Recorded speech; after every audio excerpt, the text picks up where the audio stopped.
It's another week. It's another show with the Vision in the main event. If it's a WWE main roster show, then you know Bron Breakker and Bronson Reed are going to be in the main event. They're going to be wrestling babyface team default, whoever you want to plug in there. Usos. Tonight it was Cody Rhodes and Randy Orton. And the Vision did not win on Monday night. So you had to know they were going to level up on the show tonight. And they did. And what they did actually tonight was they had Paul Heyman planting the seeds of doubt in Randy Orton's head about whether or not he can trust his good pal Cody Rhodes.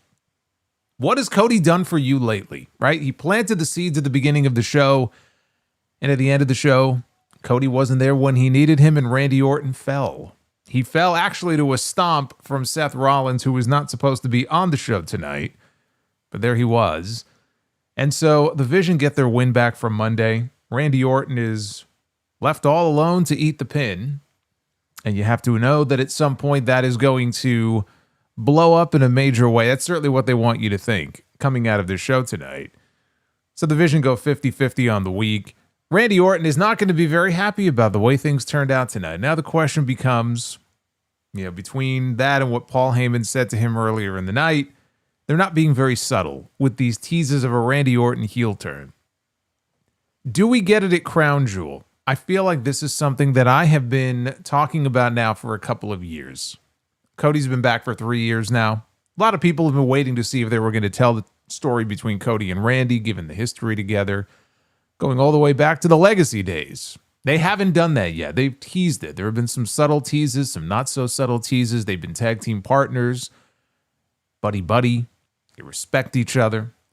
And they had that match at the King of the Ring in the finals, which did not go Randy Orton's way.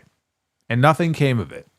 But I think it's just feeding into a longer, larger story that will eventually be told between these two. The only question is when. We are coming up, though, next weekend on a little show called Crown Jewel. And Cody Rhodes is wrestling Seth Rollins on that show.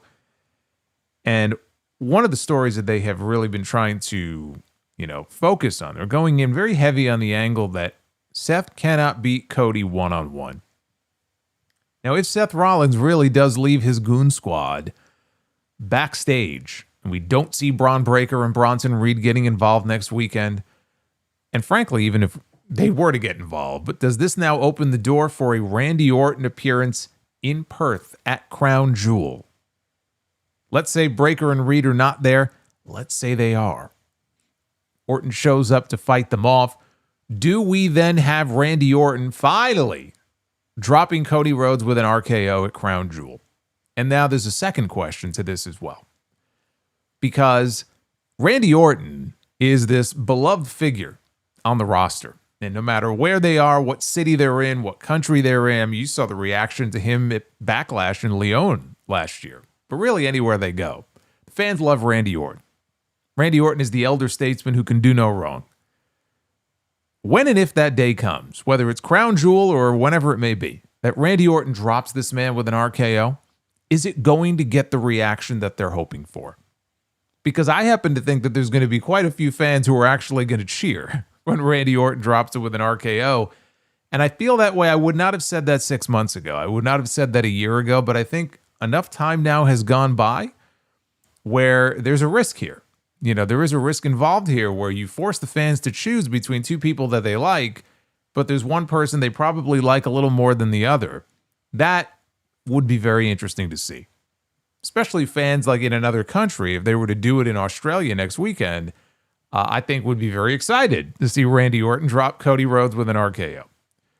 So maybe we are finally going to get some sort of development here between these two. Maybe there'll be a heel turn. Maybe there'll be an RKO. I don't know. But they certainly wanted to make you think that that was a possibility coming out of the show here tonight. We also had another entry in the U.S. Championship Open Challenge. Sami Zayn, defending his championship, has become the highlight of this show each and every single week. Tonight was no exception. Tonight, it was actually Carmelo Hayes who was going to answer the challenge for a second time. The Miz put an end to that. Yes, we finally have a split between Melo and Miz. They have now gone the way of most teams in WWE history. We got the breakup tonight, and in his place was Aleister Black, who answered the open challenge. And now this is actually a great illustration, I think, of how great the open challenge has been so far. This was probably the weakest of all of the entries into the open challenge, and it was still a great match. It was still a great match. The momentum, it just keeps on going. The streak is still alive of great U.S. Championship matches on this show over the last several weeks. I very much enjoyed that match. The other thing I also enjoyed about this show, we got a bunch of faces tonight from NXT. We had two from the women's side who we didn't get to see nearly enough of. They had a very short match, but we had Sol Ruca and Zarya, who wrestled on tonight's show. And we had Javon Evans. And this is not Javon's first time here on SmackDown. This is probably his at least second, if not third appearance this year on the show. And they actually did a tag team match where it was Javon Evans and Rey Fenix, who we have seen this year teaming up on this show, taking on Los Garza again.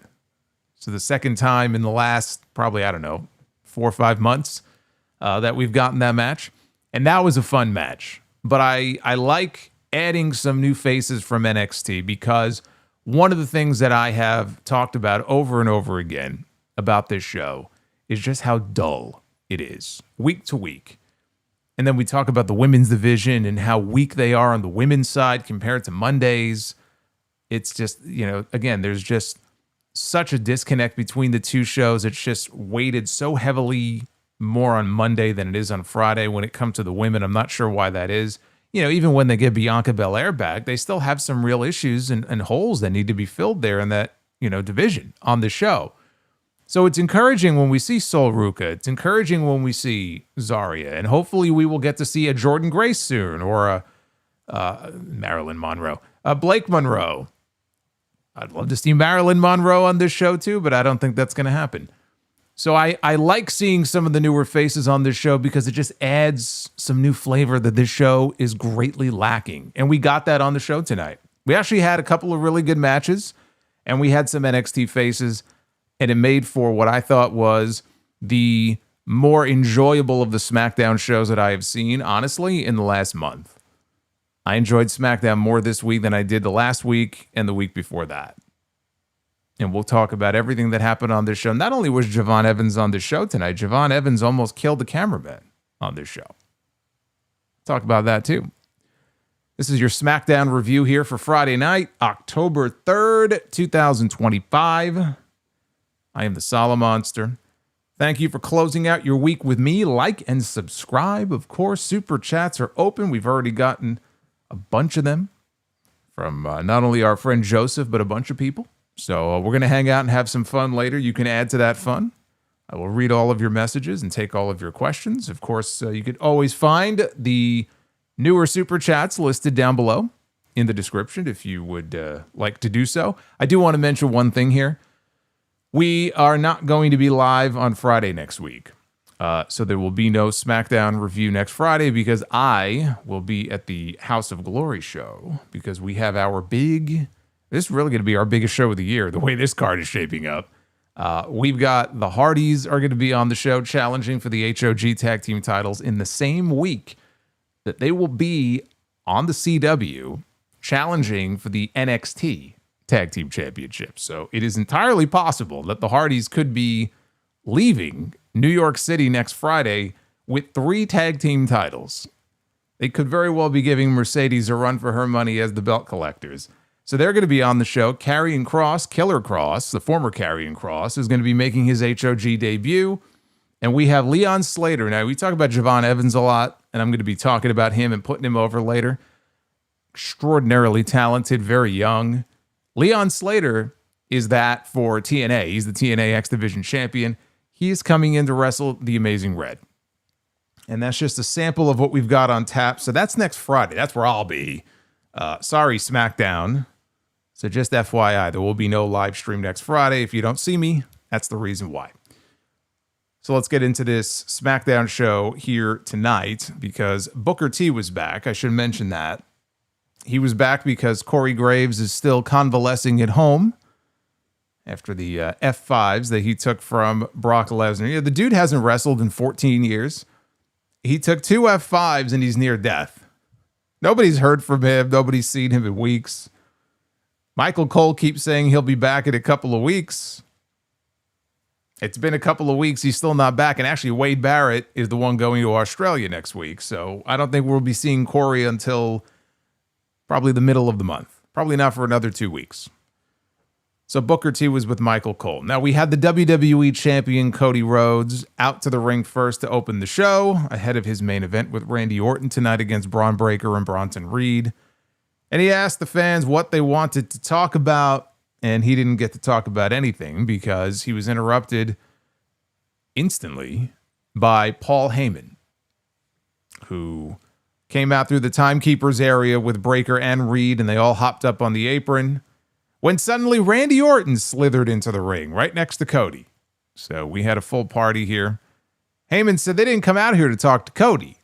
They actually wanted to talk to Randy Orton, who had not been returning their emails or their calls or their text messages. Boy, he's like a telemarketer. Aren't you sick of getting those phone calls, those potential spam calls on your phone? I feel like that it's been happening more now, like lately, than ever before. And supposedly, I thought I could have sworn I was on a do not call list, and yet these fucking calls keep coming through. And it's always the same, like first half of the phone number is the same, and then the last 4 digits are different. So even if you block the number, they just call you from another one. That's Paul Heyman with Randy Orton, and Randy Orton wouldn't return any of his messages. So he said that Orton knew, or rather he knew that Orton was going to show up if they cornered Cody. This was their strategy coming out here. And he said that was not a spoiler, that was a prediction. He said that it was also a spoiler to say that Rhodes and Orton would lose later tonight, and he attempted to sow some division here between these two men. Heyman said that when they lose later, Orton won't be able to keep thinking that he could be a better WWE champion than Cody, and where Cody was when he needed him. That's what, so he prophesized this, that Randy would be thinking this to himself by the time this show was over tonight. And he said that their partnership cannot last. He said, that's not a prediction, that is a prophecy. I said before, they're not being very subtle about these teases, about Randy Orton finally just snapping and dropping Cody with an RKO. They wanted you to think that maybe it would happen tonight. It did not happen tonight, but the seeds have been planted. Talk about what happened in the main event later on, but again, I've been waiting so long for some sort of movement here in this story with Cody and Randy. At this point, I'd be okay if it was the other way around, and Cody just kind of pulled a swerve and he turned heel, and Orton was the one who was on the babyface side. But again, I still maintain it would be very dumb to turn Cody Rhodes heel just yet.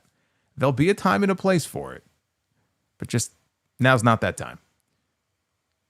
Now backstage, I am the learning tree. Oh no. Thanks, guys. Oh no, the pumpkin head is here. The learning tree has now sprouted pumpkins.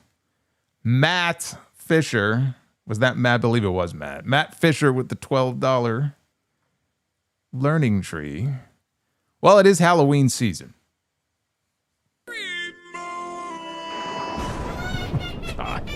As you can tell. As you could tell, that is not Brie Bella's usual voice. Maybe it is after she's had a night of drinking, but thank you, Matt. Matt having some fun tonight. Yes, the learning pumpkin tree. Backstage, Carmelo Hayes was walking, and The Miz stopped him and chewed him out for letting him get beat in their match last week. And Hayes very coldly said to Miz, well, you should have kicked out. He also said that this partnership between them was done because Miz was simply standing in his way when he was supposed to be watching his back. Hayes said that he would be cool about this because normally he shoots first. And he told Miz, we good, before walking off. Sami Zayn was in the ring for the United States Championship Open Challenge. Always the best part of these shows. Take your time, Oba. I laid it all out last week about bringing Obafemi up to the main roster, how to do it when that time comes. Oba, take your time. No rush. Let this thing play out for a little while longer. Sami waited in the ring to find out who was going to be the man to come out and accept his challenge, and that man turned out to be Carmelo Hayes. And Carmelo Hayes stood on the stage with a mic and said that they had already done this thing, but the difference is that this time he doesn't have anybody holding him back. So Melo said that Sami and he both know how great he is, and tonight in Cincinnati, he is the best he's ever been. Yes, but if he is the best that he's ever been, then how did he not sense that Miz was sneaking up behind him?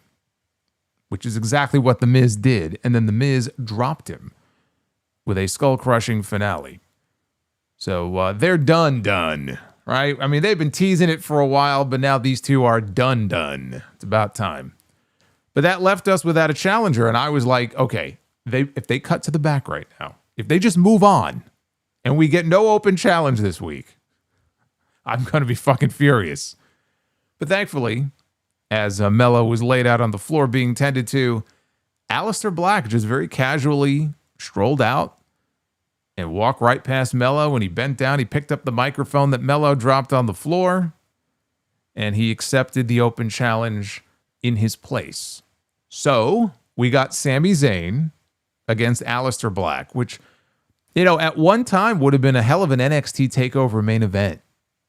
You know, there are two stints in NXT back in the black and gold era. They didn't really overlap. They were like two passing ships in the night. But imagine back in that era, Sami Zayn against Aleister Black. That's a TakeOver main event, man. So Sami landed a series of arm drags to kick things off. Black came back with a kick to the face. He was working Sami over in the corner. Followed up with some kicks and a springboard moonsault that put Sami down and put us in timeout. They came back from the break with Sami battering him with punches in the corner, followed by some stomps to the head. Now, Sami clotheslined Black out of the ring, and he followed that up with an Arabian Press moonsault to the floor. Back inside, Zayn caught Black with a Michinoku driver for a very close near fall. Black recovered and blasted him with a kick to the head and a German suplex. Zayn avoided a spin kick and attempted a Blue Thunder Bomb, but that got countered into a discus knee. And the challenger headed up top. Zayn intercepted him, turned things into a superplex that took both men out as we got another break in the action here. Now, the good thing about watching this show with a VPN, see, I learned my lesson. You know what it was that sent me over the edge, right? It was when John Cena was on the show, his last appearance on SmackDown. And he was interrupted by Sami Zayn. This was the night that Sami Zayn asked for his blessing to restart the U.S. title open challenge that Cena had done many years ago. And they had that match, and despite all of the breaks, it was a great match, but it drove me absolutely fucking nuts because that opening segment probably went long, and they took so many breaks. It just completely, I mean, they just ripped the match to shreds. There were so many breaks and interruptions, and I said, you know what? I usually don't do it for SmackDown, but why am I not? I got the VPN. I'm paying for the VPN. I may as well use it for SmackDown. And sure enough, what I have come to find out is that these U.S. title open challenges are a lot more enjoyable when you watch with a VPN. So they go to commercial. I get to continue watching the action. And so during one of the commercial breaks here, they had this sequence. They were going back and forth, and the crowd was getting into it. And Sami hit a sunset bomb off the top rope for a great near fall. But now with both men on their feet, they exchanged strikes until Black gained the upper hand. In the middle of all of this, Sami attempted a haluva kick. Black was able to dodge it. He responded with a top rope meteora for another near fall. And with the champion at his mercy, and Black was in the corner, and it looked like maybe he was getting all set up for Black Mass, Damian Priest arrives at ringside, and he's just casually strolling around outside, kind of in front of where the announcers are. And this provides a distraction, enough of one, for Sami Zayn to catch Black off guard in the corner with a haluva kick, and then he pulls him into a Blue Thunder Bomb to win the match and retain the title. I am so happy that this appears to have become a normal thing now. I said last week, when I saw him do it the first time, I said, man, this needs to be the new closing combo for Sami Zayn in his matches. Let the haluva kick be the setup to the Blue Thunder Bomb. It's the perfect combo. Changes things up a little bit. I've always been a fan of that Blue Thunder Bomb anyway. So this is the second week in a row now that he's done that. Perfect. Perfect. I'm very happy to see that be the new permanent move. After Sami left the ring, Priest cleared off the announce desk.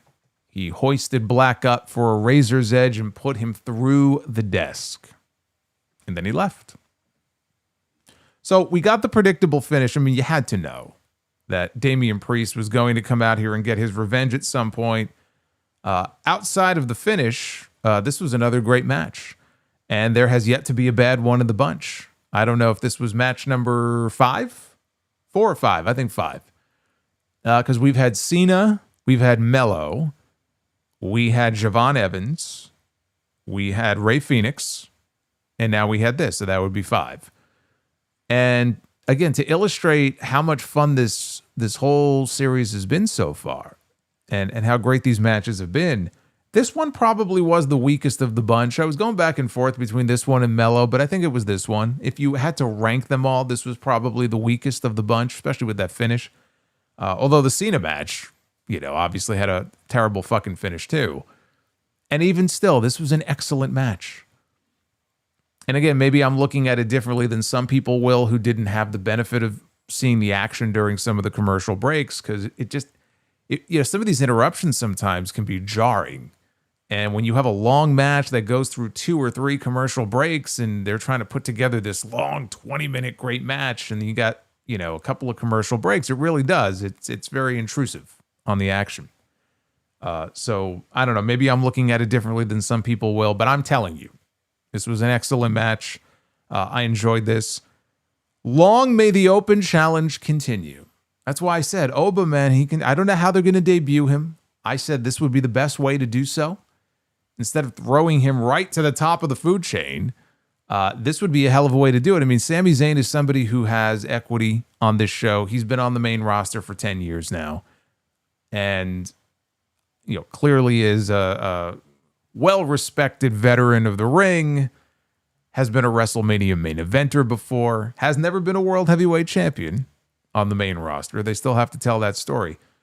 But I think Obafemi debuting 1 week and being the one to just destroy Sami, and Sami's trying shit and it's not really working, and Oba just dominates in very convincing fashion and wins the United States Championship and then just goes on a tear. Now, of course, the problem that you could potentially run into then is that SmackDown is not exactly lighting the world on fire right now. Would he have enough challengers? Would he have enough interesting stories to tell with the way that this roster is currently constructed? Well, that's not my job. That's not your job. That's up to Triple H.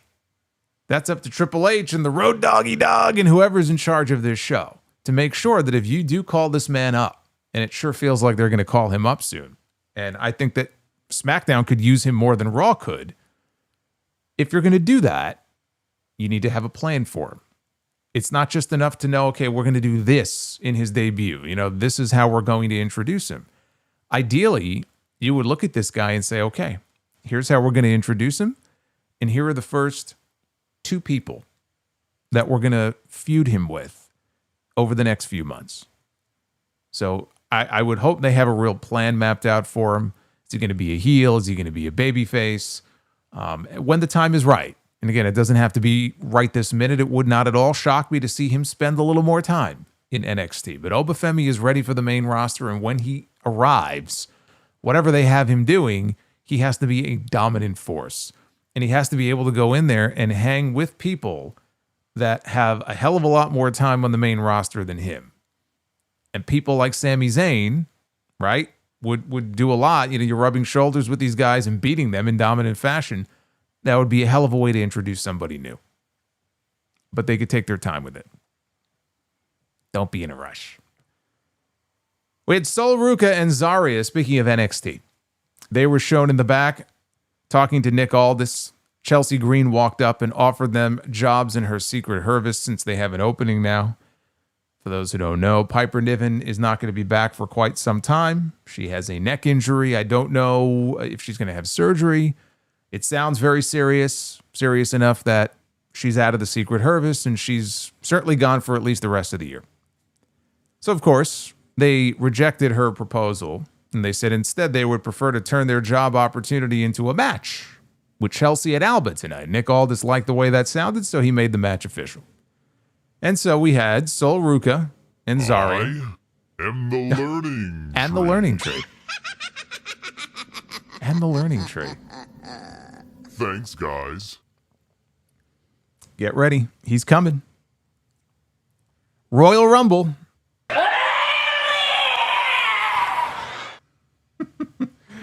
Oh, man. I think that's scarier than the learning tree. Scares me. But he's coming.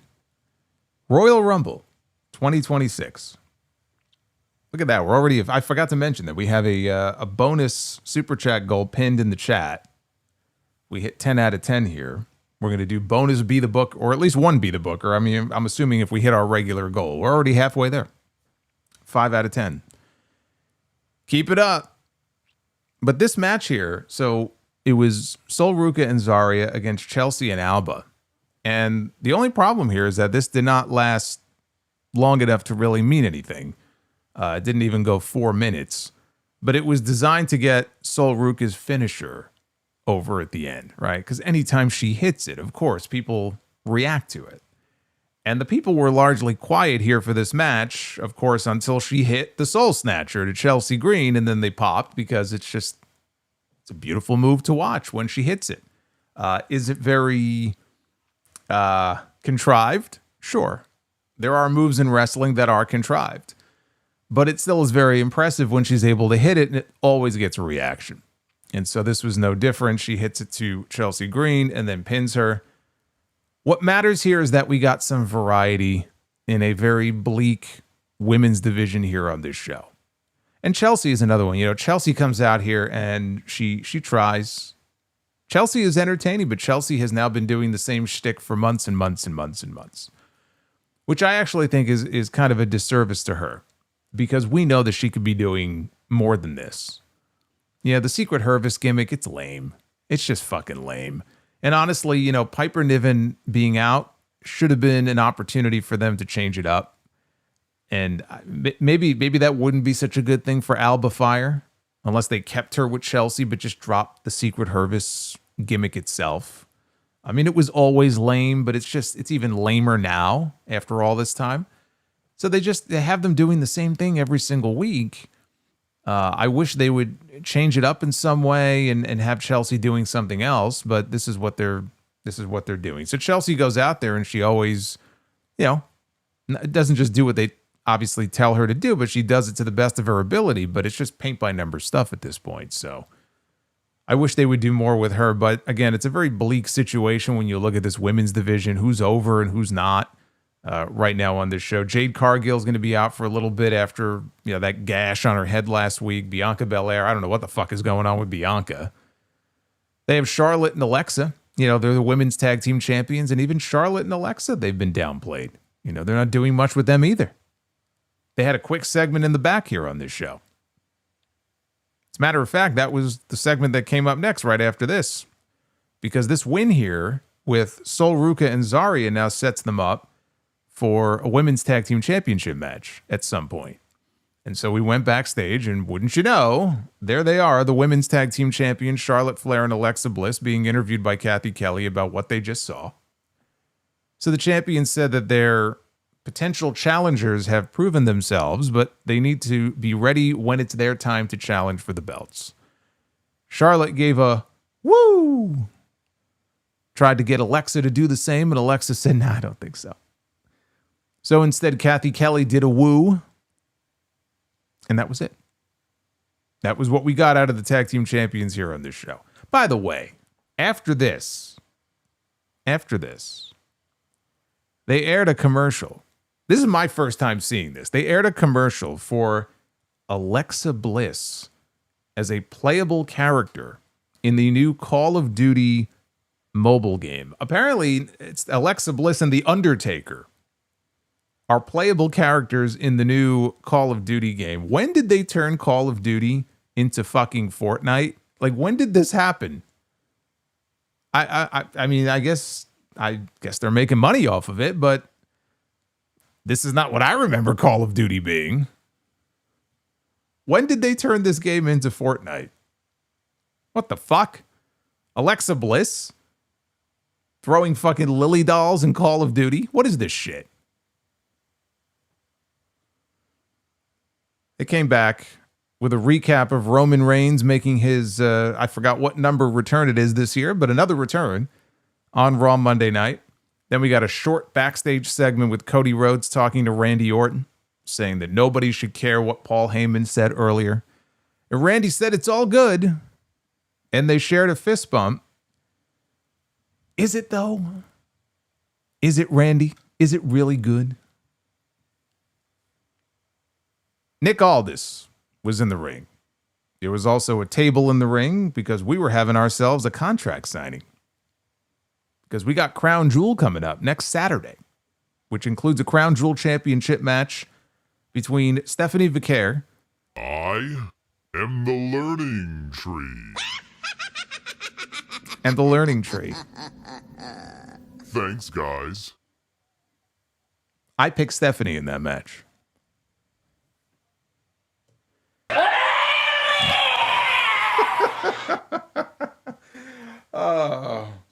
What is it? That's the second time. It's like a 2-for-1 combo. Kate Love. Hey, Kate. What's going on, Kate? Kate loves that super chat. That's what Kate loves. I was going to say, though, about Stephanie. I've noticed something in the last few weeks. Everybody on this show says Stephanie's name differently. And the way that Michael Cole says it is what annoys me the most. Now watch, somebody will be like, but that's the way her name is actually supposed to be pronounced. No, I mean, her name and the way most people on their own fucking television shows say it. And I think Stephanie herself even said that she was on the Bella's podcast months ago, is Stephanie Vaquer. Michael Cole, for whatever reason, seems to be incapable of saying it what I assume is the right way, since everybody else says it that way. He keeps calling her Stephanie Vaquer. Everybody else, including Nick Aldis, who seemingly said it right, said Stephanie Vaquer. Why does Michael Cole keep calling her Stephanie Vaquer? I mean, I know Naomi called her Stephanie Velcro, which was fucking great, but I don't understand it. I mean, there are names that are hard to pronounce. This is not one of them, though. I don't know why Cole seems to be incapable of saying it like everybody else. But anyway, Tiffany was out first, followed by Stephanie. And she spoke first. And she didn't have a whole hell of a lot to say here. She said that she knows she's only been champion for 2 weeks, but she's going to show Tiffany who she is. And she won't be losing any match. So next week, may the best woman win. Short and to the point. Tiffany took the microphone and said from the moment Stephanie got signed, she couldn't wait to step into the ring with her. But in Perth, at Crown Jewel, there will be one woman walking out of the Crown Jewel. Walking out of the crown. I love that. That's like a Bret Hart thing, right? At the Crown Jewel, I'm going to walk out as the Crown Jewel champion. It's like the SummerSlam. That's what she called it. She called it the Crown Jewel. And it will be her, because it doesn't matter where they are. It doesn't matter if it's Australia. It doesn't matter if it's France. Wherever they may be, it is and always will be Tiffy time. Tiffany signed the contract. Stephanie signed the contract. The two of them shook hands. And then Nick Aldis stood in between the two of them as they posed for the hard cam with their respective titles. And that was it. The most boring contract signing in the history of wrestling. And I thought, there's no way that is all this segment is going to be. There's no way. Why even have them in the ring? Why not shoot a vignette with them, right? And do something in the back, like in Nick Aldis's office. But then we actually got the second half of this, which honestly wasn't very good either, but at least there was more to this. So Tiffany leaves.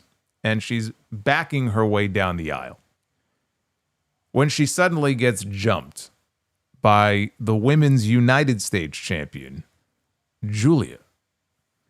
And Kiana James is there as well. And Julia and Kiana James make their way down to the ring and Kiana has a mic and she's cutting a promo on her way down. She says that, Nick Aldis, I've got a business proposal for you. She put over Stephanie and called her a star. They got in the ring at this point. She called Stephanie a star, but you're not a superstar yet. She could help take her there. Now, her rates are high. I think rates are high everywhere. But she could take her place as she has never been before, like the biggest superstar in WWE. She can make Stephanie the women's crown jewel champion. Or you could end up like Tiffany back there. And as soon as she said that, that was Tiffany's cue to drag Kiana out of the ring. So then we were left with Julia and Stephanie. Stephanie tried to hit Julia with her SVB bomb. And Julia escaped. So we ended with Tiffany and Stephanie back in the ring together. And they were standing side by side, but also kind of staring each other down. And they announced it later on. It is official, but I didn't need the fucking graphic on screen to tell me how this was going to end up. Your first thought is that, okay, we're getting a tag team match next week on SmackDown, which in fact we are. It's going to be Tiffany Stratton and Stephanie Vaquer, Cole, against Julia and Kiana James. Can they coexist? Can they coexist? That's the match they're doing next week. And I wish that the Julia and Kiana pairing was actually over because people didn't care about this. When they showed up, people didn't care. When Kiana talked about her business proposal, people didn't care. It was even sadder watching Stephanie and Julia in the ring because we know that there's history there between the two of them back to when they first debuted in NXT within a matter of weeks of each other. And they had that match on the Roadblock special at the theater at Madison Square Garden earlier this year when they did champion against champion, title for title. They had that great match. So there's history there. I'm watching these two in the ring and I'm like, man, that was only, it was earlier in the year, but it was still this year. And Stephanie is more over now than she was then. She's as over, if not more so now than she was then, but Julia has taken such a backslide that it makes me sad. It'll be cool to see them back in the ring together, though, even if just in a meaningless tag team match. And they really aren't going to do more than that because they're on separate brands. Not that that ever stopped them before, but it was really striking, watching the two of them in the ring together and just how little people really cared, when they came face to face. Earlier today, they had a little footage here that they showed us from the backstage area where Nick Aldis and Javon Evans were walking out of Aldis's office. With Aldis putting him over, he said, look, I know you got a lot going on, especially with this NXT TNA showdown coming up this Tuesday, but you've got a bright future, so let's keep in touch.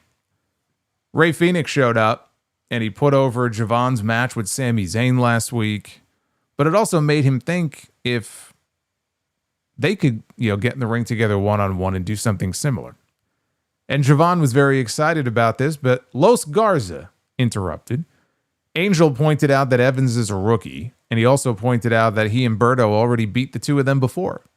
And so Evans suggested they run it back, and Nick Aldis liked that idea, and so did I. He said, how about we do it tonight? I'm like, fuck yeah, I like that idea a lot, actually. So we got Rey Fenix and Javon Evans against Los Garza. And I don't mind them running this one back because the one and only time they did this match previously was back in May. So there's been a few months that have gone by. And Los Garza came out on the winning end of that match. That was even before they started pairing Phoenix off with Andrade. So this was many months ago.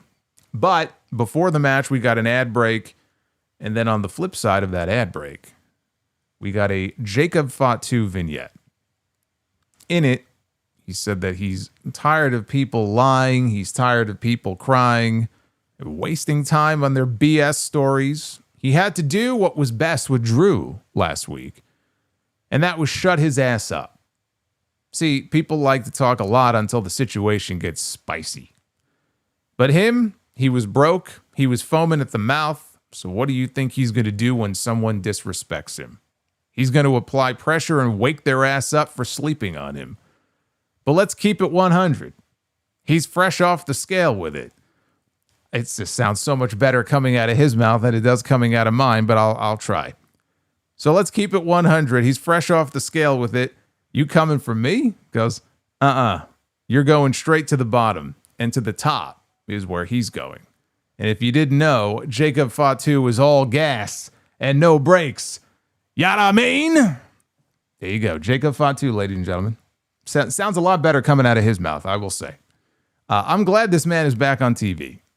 This is the sort of thing we should be getting more. We should be hearing from him more often. So we got to hear from him a little bit last week when he came out to confront Drew McIntyre. We got a vignette from him here. This is good. This is good. He vanished there for a while. After SummerSlam, he basically vanished, but for maybe one TV match. And him against Drew, you know, it sure felt to me like they were going to do that match at Crown Jewel, and they still might, but there was no indication of them going in that direction, or I feel like they would have announced something tonight. And they didn't announce it for the show next week or anything. So there's still time. They could add it. I think where they're at now, they're already at 5 matches. And we know how Triple H is about the match, you know, the number of matches on these fucking shows. But Fatu and Drew is going to happen. It's just a matter of when they do it. And when they do it, I think it's going to be a great match. But we didn't get Drew McIntyre on the show at all tonight. But then we got the other match. We got Rey Fenix and Javon Evans against Los Garza. Fenix entered the match after the opening stretch with Evans and took flight with a tornado dive that took Angel out. Berto then took out Fenix with a dive of his own. So this was followed by Evans soaring with a leap out over the top rope that took everybody out as the action went to a commercial break. Angel and Berto, they isolated Evans during that break. They worked him over. Fenix did get the tag back into the ring. He tried for a crossbody. This actually was like the big spot of the match. Well, actually, I take that back. This was like the second biggest spot of the match. But they did this spot where Angel caught him on a crossbody attempt, and he's still holding him, right? Then Evans got back in the ring. Berto cut him off, though. Berto picks up Javon Evans and places him on Angel's shoulders in a powerbomb position. And effectively, Evans is basically sitting on top of Rey Fenix, who is still being held. So Angel is now holding both of these men up. And Berto comes off the ropes and hits a disaster kick, which knocks Evans down to the mat. At the same time, Angel then drops Fenix with a World's Strongest Slam. Only for a near fall, but that got a nice reaction. That was kind of a cool spot. They showed Evans on the apron after he was having a fit on the apron. He was starting to like shake. He was getting the shakes. I don't know if he was, I don't know, man. Maybe he's, downing those energy drinks in the back. I don't know, but he looked like, remember the Undertaker that time? It was some kind of, it was like a house show match on a European tour. Because the only footage I ever saw of this is fan cam footage. I'm kind of hoping that they have that match in the vault, and maybe the Vault channel on YouTube will put it up one day. But Undertaker is, I don't even know who he was teaming with, but he desperately wants the hot tag into the ring. And he starts pacing back and forth and grabs a bottle of water and pours it over his head. He's like shaking the bottle of water. Like, I've never seen him like this before. This was not what Javon Evans did, but he was kind of freaking out, out there on the apron. So he did get the hot tag. He ran wild. The problem is, he ran a little too wild. And he flew through the ropes for a dive that was meant to take out Angel. The problem is, he took out the cameraman. Or at least, he almost took out the cameraman. He actually did collide with the camera and the cameraman, but to his credit, the cameraman never went down. He fumbled the camera a little bit, but he quickly recovered. He never went down. He no-sold it. He no-sold the suicide dive. But the cameraman, and you can see like the last shot before they cut away was Angel, who was supposed to be the recipient of this dive. He's kind of down like on his knees looking up at the cameraman like, are you okay? And by the way, somebody in the chat just asked about Santos Escobar. I forgot where I saw this, but he may have a contract coming up. So I'm wondering if that might be why we haven't seen him on TV the last few weeks. I'll have to double check on where I saw that and if that's accurate, but he may have a contract coming up soon. So I don't know what his status is actually going to be right now. That may not be a good sign for his future, but yes, he was not with Los Garza tonight. But back inside, Phoenix got a blind tag. Evans then dropped Angel with an OG cutter. I mean, he went flying through the air. And Phoenix finished Berto off with a Mexican muscle buster to win it for his team. This was fun. It's a fun match. And outside of almost killing the cameraman, this was a good showing for Javon Evans. This is kind of like a proving ground for him. And I don't think it's a bad idea at all to expose the audience to him here and there. But I do think that if this were the prelude to a full-time main roster call-up, and I don't think it is. Like, if you remember the backstage segment with Aldis is like, you know, let's keep in touch. It wasn't like he was imminently going to sign him to a contract, because that would be a mistake. It's too soon. It's too soon. He's 21 years old. And he's killing it in NXT right now.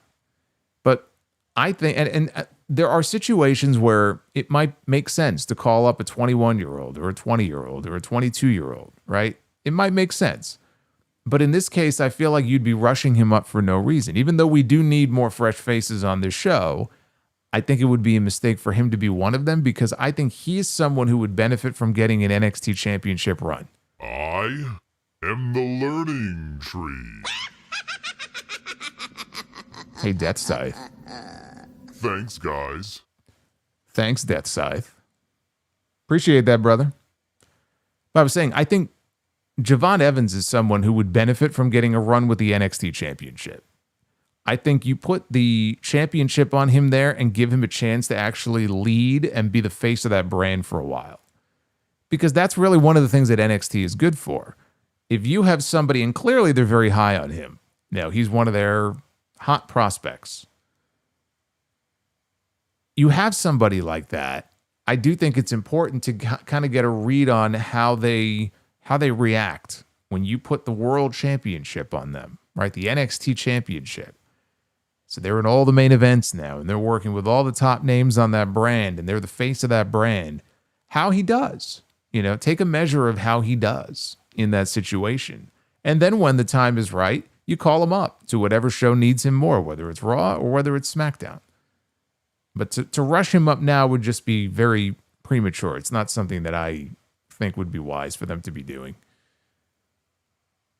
Now, backstage, Kathy Kelly asked Damian Priest how far he was willing to go here in this war with Aleister Black. Priest said that everyone's luck runs out at some point.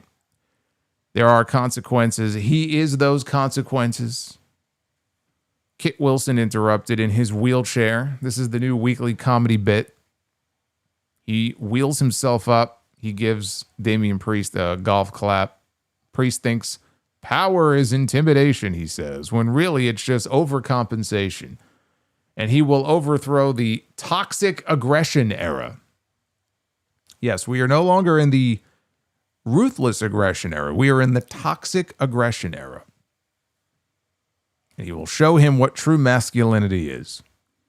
As he rose up from his chair, Priest said that Wilson really is positively masculine. And he shoved him back down in his chair, and then he rolled him off camera. I guess into a bunch of pipes and shit, because he crashed into something. We just couldn't see what it was. And then Priest challenged Aleister Black to a last man standing match on SmackDown in Perth next Friday. After this, we got another vignette with Solo Sikoa, who was with his MFTs. Oh, joy. I will say this.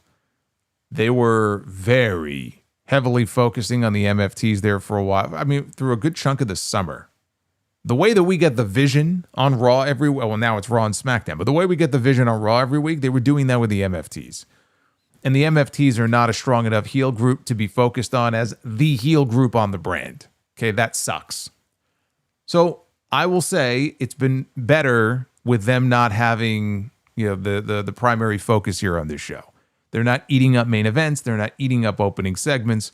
The last few weeks, they've been relegated to these taped vignettes with Solo Sikoa sitting at, the head of the table, basically, and he's flanked by different members of his family, of his crew. So here, this one was really him talking about and focusing on Tala Tonga. Tongaloa was standing on one side. JC Mateo was standing on the other. But he mentions Tala Tonga, and Tala Tonga very dramatically walks into the room, and he gets in between them. He's standing right behind Solo. And Solo says he needs Tala Tonga to show everyone who he is. He says his loyalty will be rewarded so long as he's a member of his family tree. Tala Tonga then said he loves Solo. Thank you, Tala Tonga. Solo says he loves all of them, but there's something missing. Says something is missing to make them complete. And once he finds that missing part, everyone is on notice. So are we talking about the return of Tama Tonga here, or is that a little too obvious?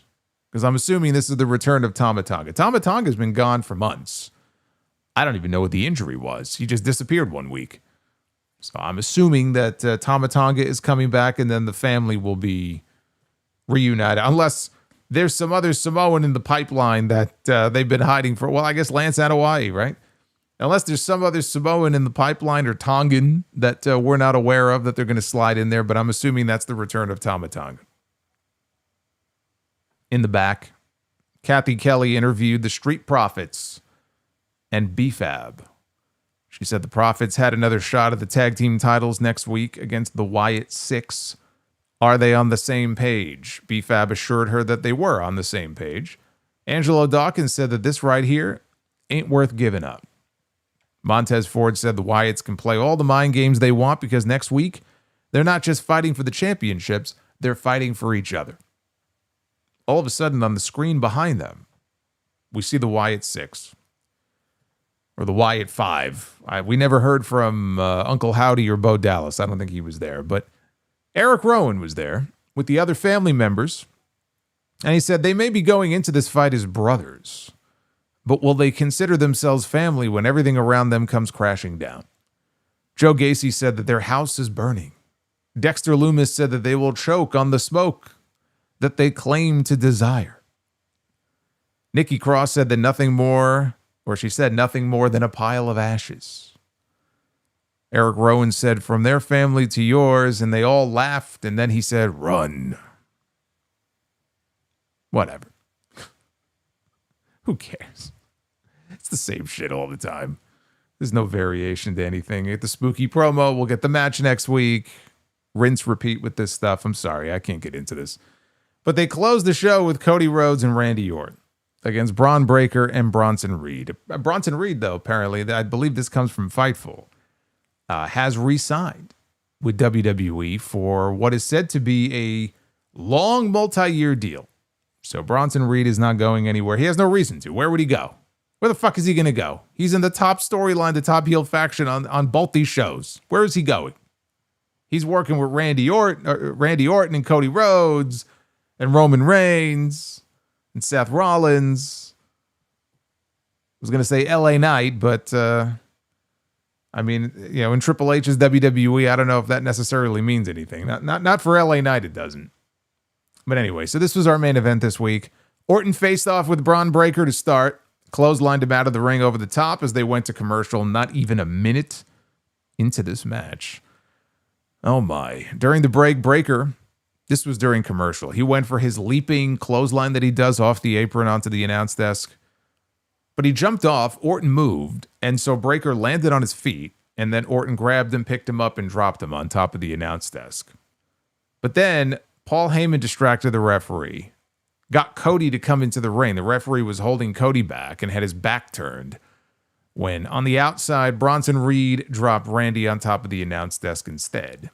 And when they came back from the break, Randy was the one who was in trouble. But he got the hot tag to Cody, who tried to knock down Reed twice. No luck. But the disaster kick did it.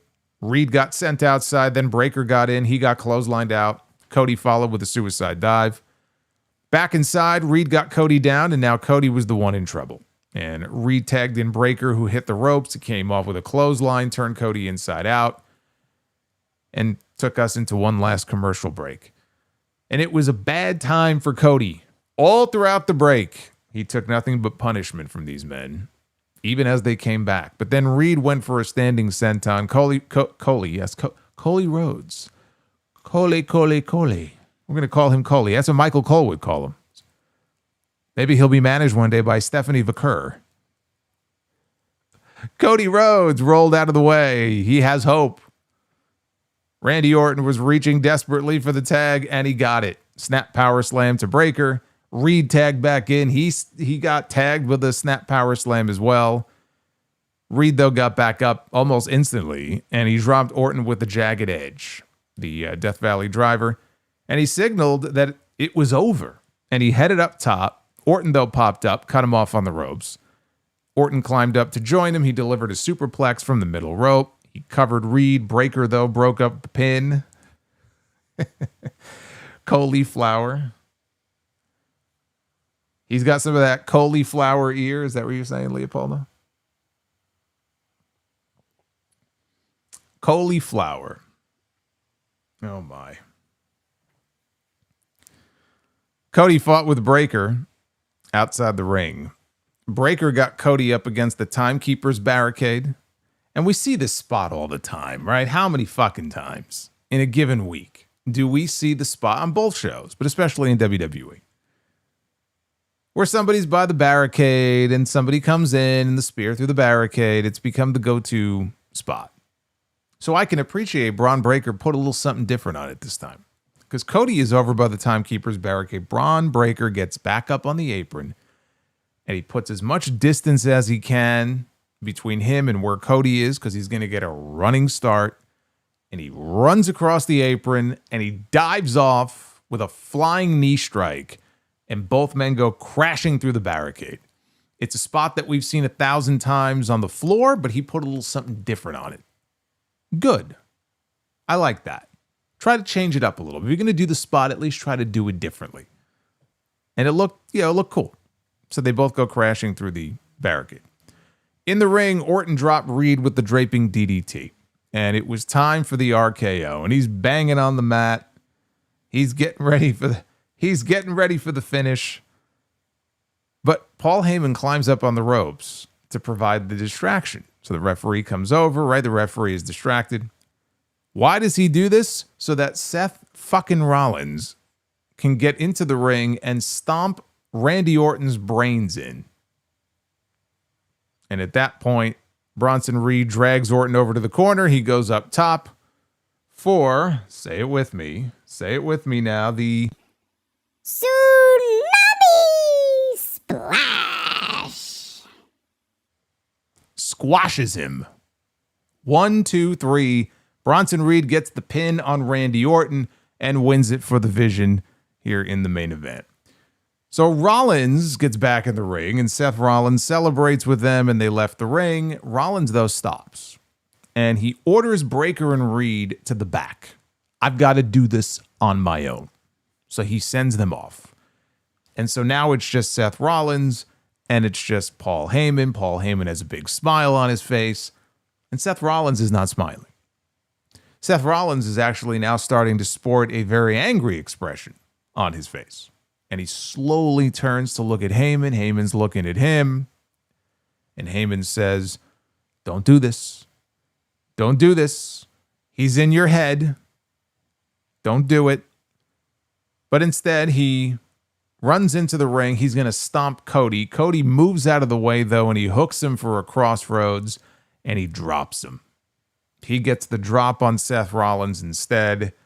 And Michael Cole on commentary reiterates that when it's one-on-one, Cody had Seth's number. Not for long, he doesn't. But for the time being, he does. That's how SmackDown went off the air. Well, look, you had to know the Vision was not losing back-to-back matches in the same week. They lost to the Usos on Monday night. Of course, they're going to get their win back tonight. So there was really no surprise there. Otherwise, this was your standard tag team main event with the Vision that we have seen many, many, many, many, many times over the last couple of months. The match was fine for what it was. It wasn't anything terribly exciting.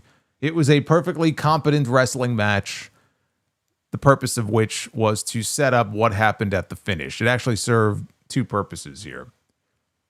To further the tension between Cody and Seth, because that's your main event, right? Unless they throw John Cena and AJ Styles in the actual main event, I would assume the main event of the show is going to be Cody Rhodes and Seth Rollins, because the Crown Jewel title is on the line, whatever the fuck that means.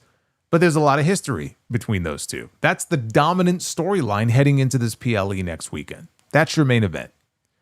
So all this does is it illustrates how badly Cody Rhodes has gotten into this man's head. Seth Rollins has gotten to.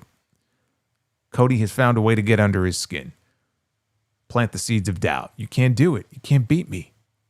Every time we get in the ring together, I've beaten you. And you can't do it by yourself. You need help. You need your goons. You need your guys.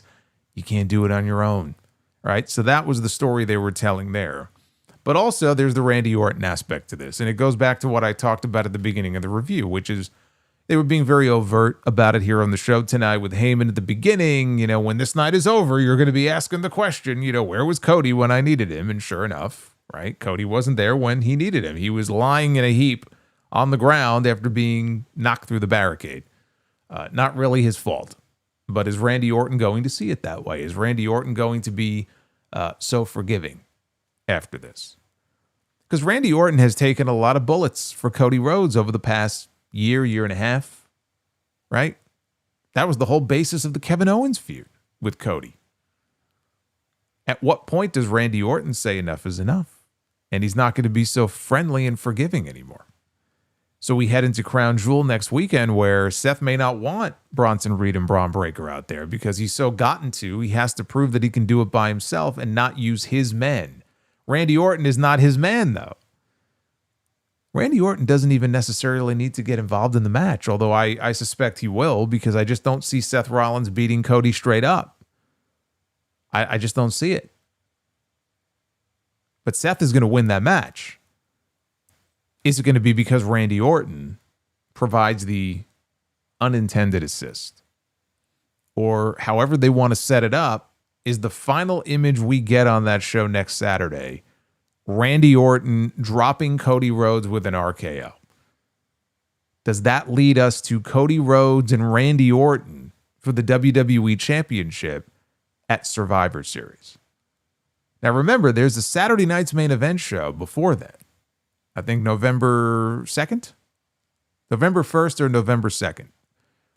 Before the Cena retirement show, there was actually 2 Saturday night's main events left this year.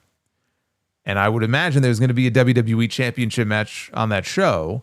It could be Cody and Orton. I don't see Cody and Orton on that show, but you could still do Cody and Drew. I mean, it's just kind of weird to just totally move on from Drew and Cody. Do they go back to that? Do we end up with some combination of all three? You know, Cody, Drew, and Randy.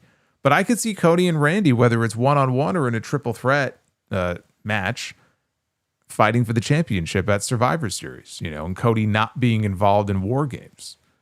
I could see that. But they're teasing it now so much that you have to imagine that the plan is finally, after all this time, to do something with Cody and Randy. And maybe that even takes us into WrestleMania season.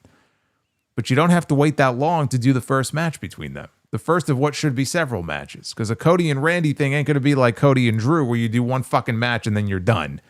Right? This is going to, I see people using this expression. I don't want to use this expression. I'm not going to use the expression that I see people using that I have in my head right now, because it makes my fucking skin crawl.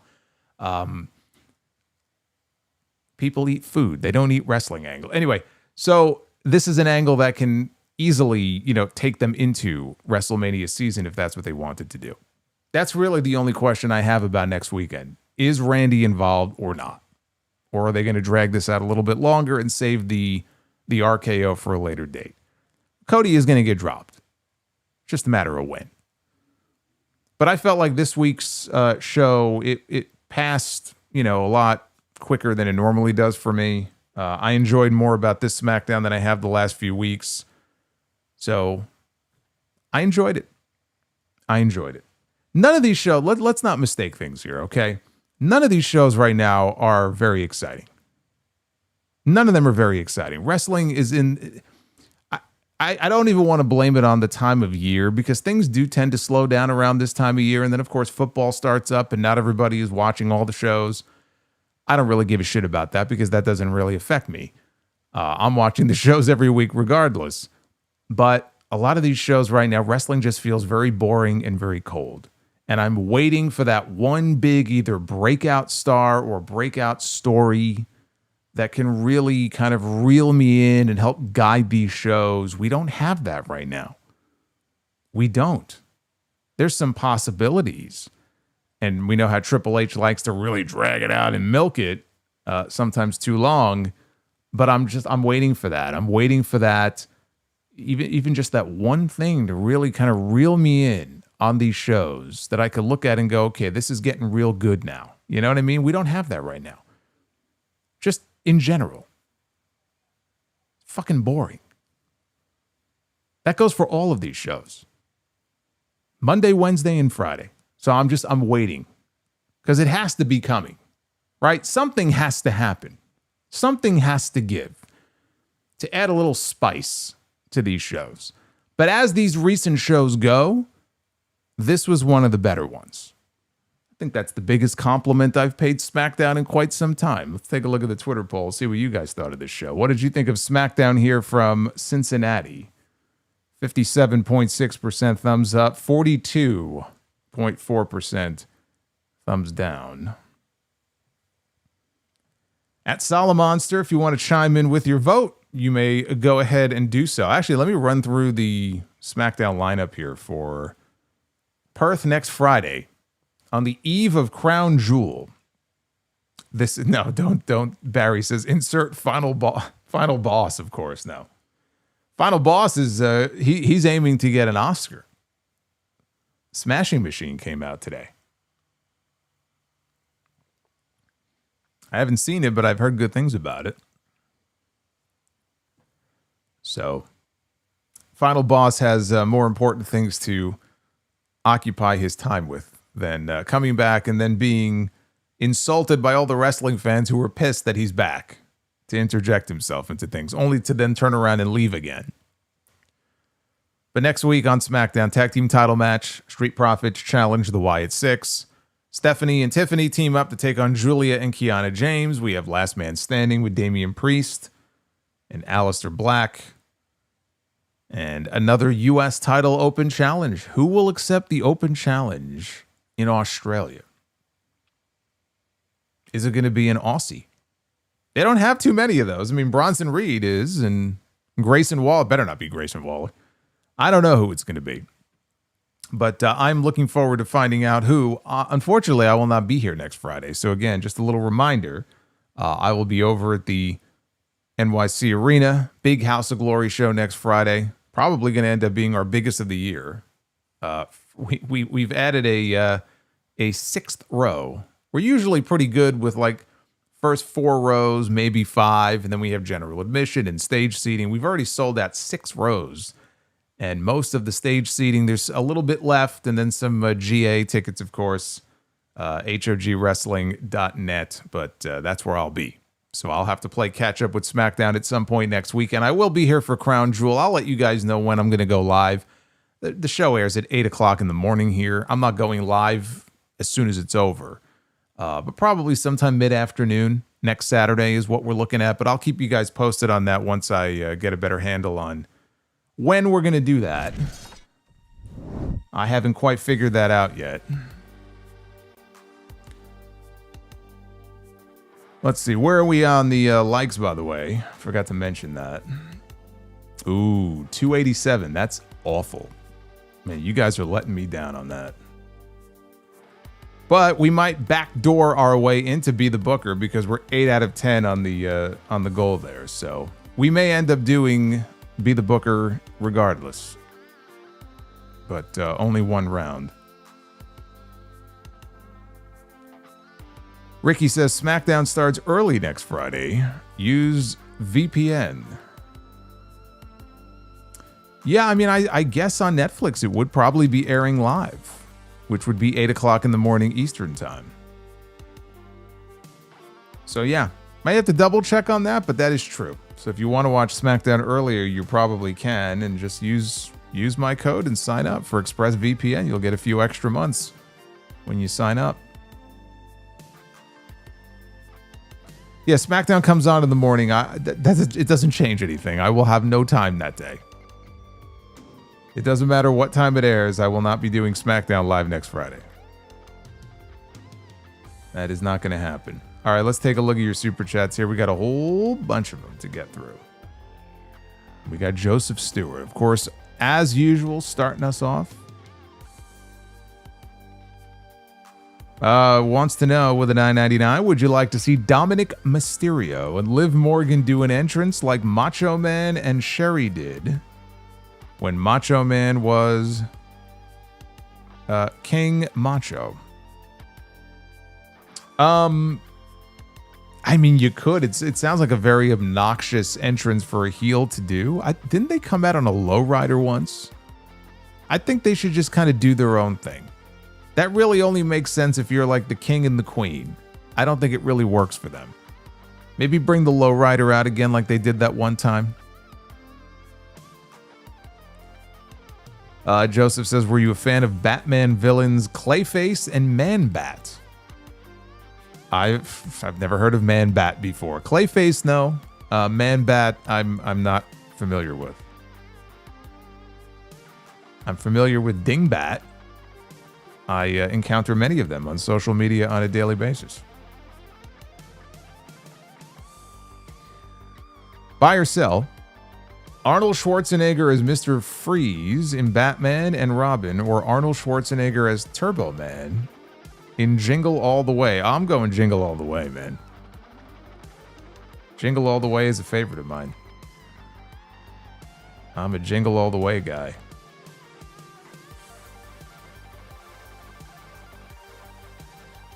Also, Joseph says, have you seen Santa Claus, the movie from 1985 with Dudley Moore as the Elf Patch, John Lithgow as the villain BZ, and the Big Lebowski himself, David Huddleston, as Santa Claus?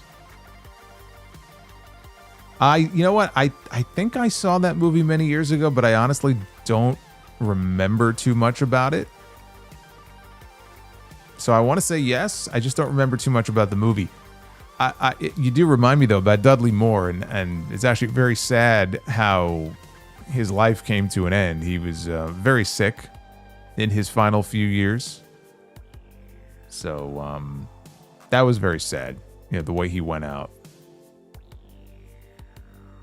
Joseph says, did you like how they incorporated the Joker in the Mask of the Phantasm story in Batman Mask of the Phantasm? Actually, I did.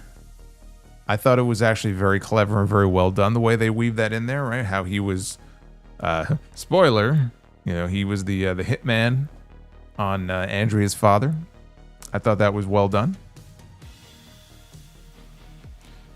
Hey, Slime Gumby, what's going on?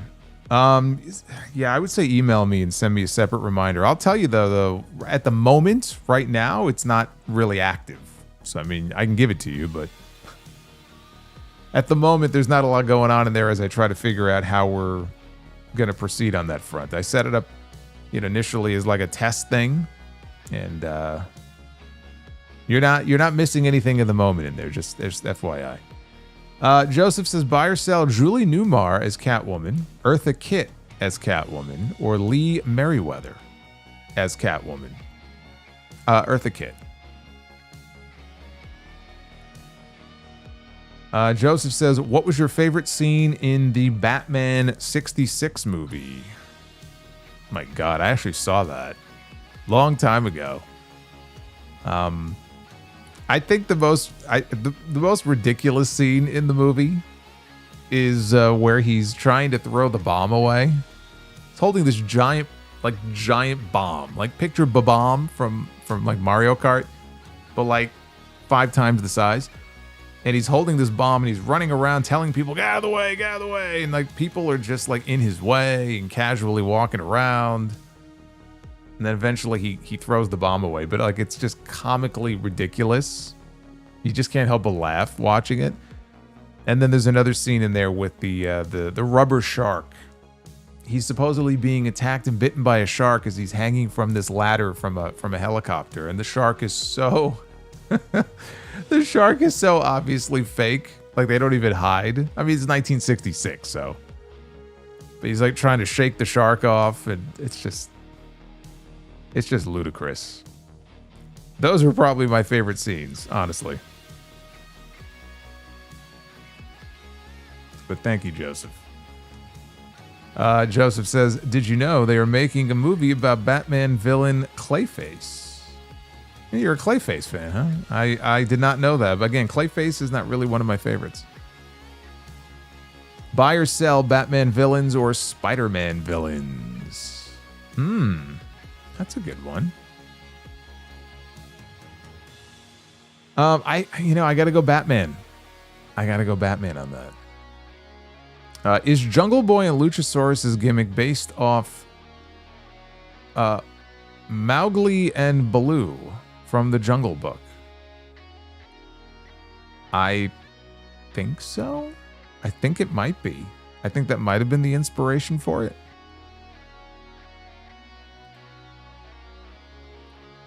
Were you a fan of Jim Carrey's movie Liar Liar? Yeah, I liked it. It's not like one of my all-time favorites or anything, but I enjoyed it. Buy or sell The Mask or Ace Ventura? The Mask. Did you know Michael Keaton was supposed to return as Batman in the Nicolas Cage Superman movie in a cameo? I think I remember hearing about that. Joseph says, do you remember in the WWF Attitude video game, before they wrestled, they would say their quotes and Kane talked as a robot in the video game? Oh, I remember that. I remember was it Attitude or Warzone? It might have been Attitude. They would have these like cut scenes where the wrestlers would cut a promo. And Ahmed Johnson would cut a promo, and I could barely understand what he was saying. He was always so intense, and just I was like, they needed fucking subtitles for his promos. They needed them on TV also, but we never got them. I am the learning tree. Oh man, look at this guy, Pumpkinhead. Thanks, guys. Thank you. Yeah, all right. Thank you, Juliet. Wolfman says that was Warzone. And we did hit the goal, 10 out of 10.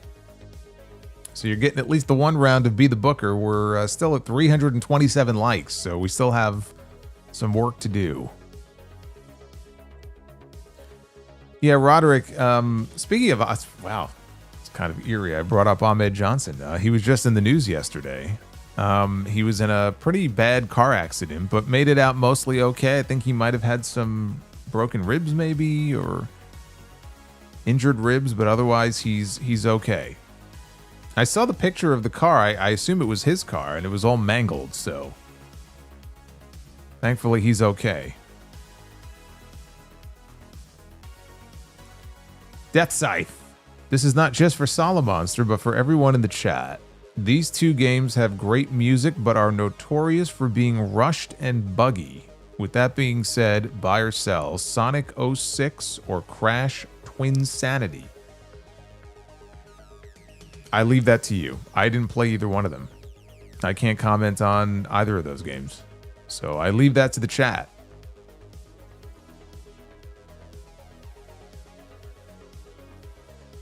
Joseph says, what is your yeah, I should mention that I think it was a drunk driver he got hit by. And I'm sure I didn't read it in the story, but I'm sure the drunk driver made it out okay, because that's usually how these fucking stories end. Joseph says, what is your favorite Kevin Smith movie? Clerks.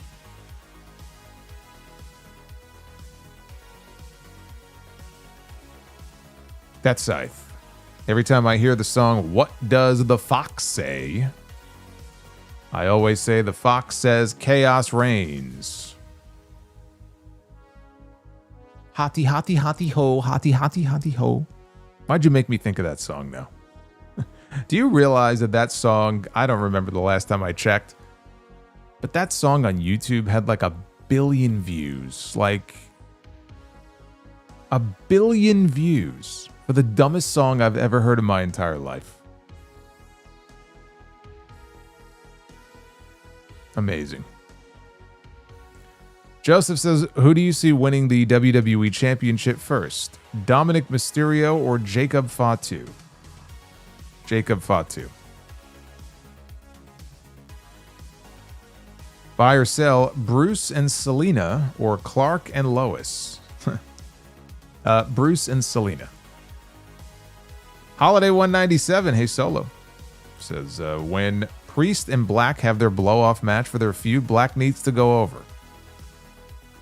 Says, winning the match does nothing for Priest, and Black could revisit a match with Sami Zayn and maybe even win the US title. I tend to agree that Black needs to win that match. I think it would be more important for him to win that match than it would be for Damian Priest. Solo's favorite sicko. Is AEW Shockwave still happening? Need more AEW? Shockwave is not happening. There were shockwaves sent through AEW today when the ratings came out for Dynamite. The lowest of all time, 465,000. There's your shockwave. We have horrifying dried chicken without flavor. That is very horrifying. Says it's the month of October and he is gray, deform? You mean deformed? Infested and completely horrifying. Yes, he has changed gimmicks here. Thank you, Dry Chicken. GMB is with us. Javon will be a lot of kids' first favorite wrestler. He's a lot of fun to watch. So if he stays on that path and keeps getting better and they don't lose faith in him for any reason, then you know, he's gonna be, put it this way, he's gonna be somebody that the kids are gonna be buying up his toys, buying up his merch. And if you can make them money on the merch end of things, they like that a lot. They like that an awful lot. I think he'll do well. Dry Chicken says next year, Cody Rhodes needs to start wearing a green suit attire, a chain necklace, a custom silver nose guard, and a green hood. Sure, they want to bury him. Solo's favorite sicko. Did you know that Henry Cavill auditioned to play Superman in Superman Returns, but the role instead went to Brandon Routh? Yeah, didn't they say he was too old or something? There was some excuse that they had why. Yeah, Drew McIntyre is going to be in this new Highlander movie. But production has been delayed because Henry Cavill is in the movie and McIntyre actually plays his brother Angus. But I guess in pre-production, Cavill got hurt, got injured. So I think they're starting, I want to say they're starting filming in January, which will be interesting to see if that affects McIntyre's involvement in the Royal Rumble. I don't know how big of a role he has, but I mean, if he's the brother of the main character, probably a fairly important role, I would think. Dry Chicken says SmackDown needs sugar and spice, salt and pepper. Ragnarok with the 5. Another tag team main event of the Vision versus insert babyface team here. I'll jump, Solo. I swear to God, I'm gonna jump. Happy Friday, brother. Don't jump yet. You still got some more Vision main events to sift through, just like the rest of us. They're not done yet.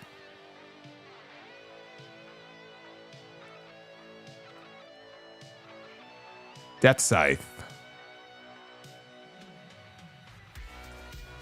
says, I know I said this last week. I hope the WWE Championship match at Survivor Series is Cody, Drew, Orton, Fatu.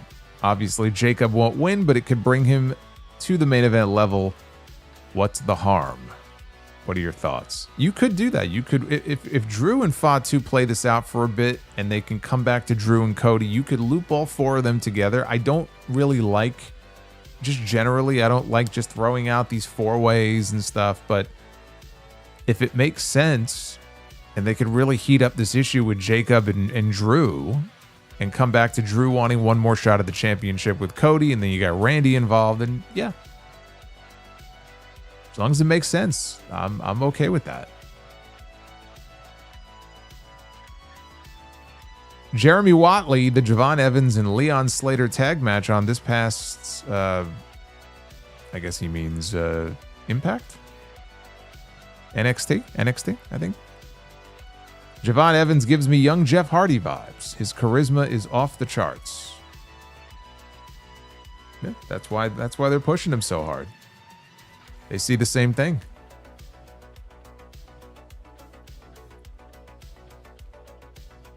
JDVFA or JDFVA. Jason Voorhees costume win. It's a little hard to do a live stream with a hockey mask over your face. I don't think that's going to sound too good into the mic. Deathscythe says, if WrestleMania goes back to New Orleans one of these years so we can all attend and possibly meet up at the Cat's Meow, the first round is on me. I'm going to hold you to that. I'm going to hold you to that. I got a photo on my wall back there of me at the Cat's Meow with the mic in my hand and a drink in the other, man. If I had to guess, I was probably singing We Didn't Start the Fire, because that's usually my go-to song. Well, we'll make it happen, brother, in 2029, or whenever they actually go back to New Orleans. Matt Fisher with the Learning Tree. No message, just wanted to scare the bejesus out of me. Dev to Dust. Was the 2025 Mets collapse worse than 2007?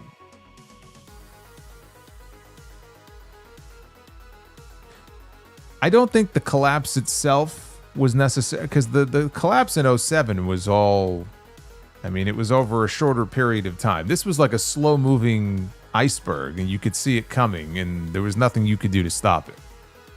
This is my least favorite Mets team of all time, though, because there was absolutely no reason for them not to be playing postseason baseball right now. Also, did you know Jim Johnston made the Stone Cold theme by sampling Razor Ramon's theme? Yes, I do. Jim Johnston, Hall of Fame 2026. He should have been announced before Stephanie McMahon. Matt Fisher says, LOL, worth it, with his Brie mode. Thank you, Matt. Matt's really enjoying himself here. C's, Julia, double champ soon. Really, what's the other belt that she's going to hold? The Speed title? Are you saying she's going to beat Sol Ruca to win the Speed title? Because that's about the only other championship that she has a shot at winning. Unless she and Kiana are going to jump into the women's tag team title picture.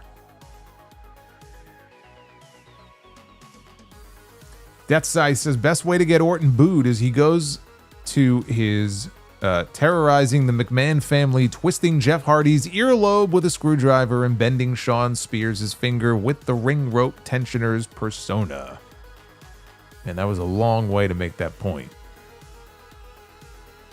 I still think that you're going to have difficulty getting fans to boo him, though, even if he does all of that. But you could do it. I mean, you could still try to get it done. Scumdog says, throwing the ones up for Solo. Everybody should be doing that. Everybody throw the ones up for Solo. Duff's Vids, what animal is best at baseball? A bat. Is it a man bat? That's what Joseph would want to know. Is it a man bat? Leopoldo. There he is with the 12. Says, hello to my fellow October baby, Solomonster in the chat. Says, my Mexican ass accent pronounced it that way when I first told my girlfriend about you, and that's what she calls you. I'm the Cholo Monster. Okay. Says, feeling very scary in your learning patch tonight. I'm the Cholo Monster, huh? That works. Tell her I'm okay with that.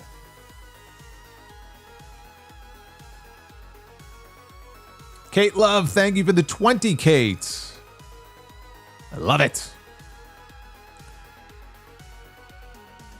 We got Death Scythe, who says, oh, El Grande Americano is here. Here's an idea for a super chat. I am the visionary. Shut the fuck up. Fuck the visionary. I think we need less visionary, not more visionary. I don't want to be reminded of him all the time. Duff's Vids, what is a mummy's favorite type of music? Oh my god. He says, rap music with a W. Boo this man. You suck. Boo this man. You must boo this man. Oh, Duffs, I see it. What did the pig say on a hot day? I'm baking. You made me scroll back for that.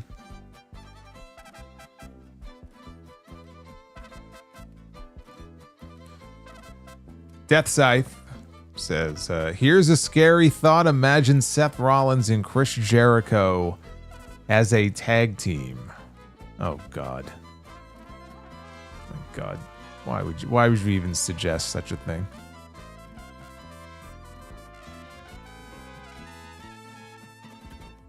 Daryl with a 5, Canadian 5. What did Hulk Hogan ask in arts and crafts class? What you gonna glue, brother? Thank you, Daryl.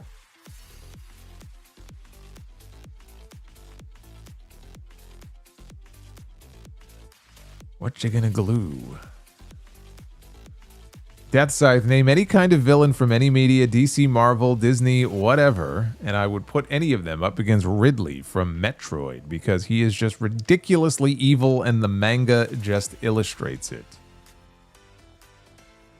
You know, I don't think I ever played any of the Metroid games. I mean, forget the manga. I'm just talking about the game now. So I'm not familiar with Ridley. Outside of Alien, but hey, it's Base Beerus. Death Scythe, thank you again. Duff's Vids. What's made of leather and sounds like a sneeze? A shoe. Is in tight, Duff Vids. Also, what does Dracula's girlfriend and a boxer have in common? They both go down for the count. Actually, okay, that one is your best one tonight. That right there is your best one tonight. I am the learning tree. Oh my god. Thanks, guys. Thanks, Death Scythe.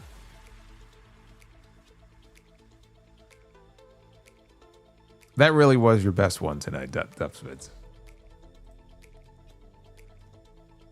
Alex says, Brother Solo. Thoughts on Cody being the one to take the losing pin for his team at War Games, which leads to Orton turning heel as a result. I don't think Cody needs to be in War Games. I would rather see a WWE Championship match on the show in between the two War Games matches, so I'm going to say no. Death Scythe says, Dominic Mysterio used to be called Ex-Con Dom.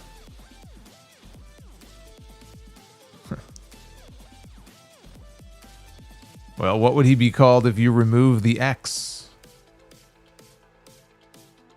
Well, if his father had worn one of those, we wouldn't have to deal with Ex-Con Dom now, would we?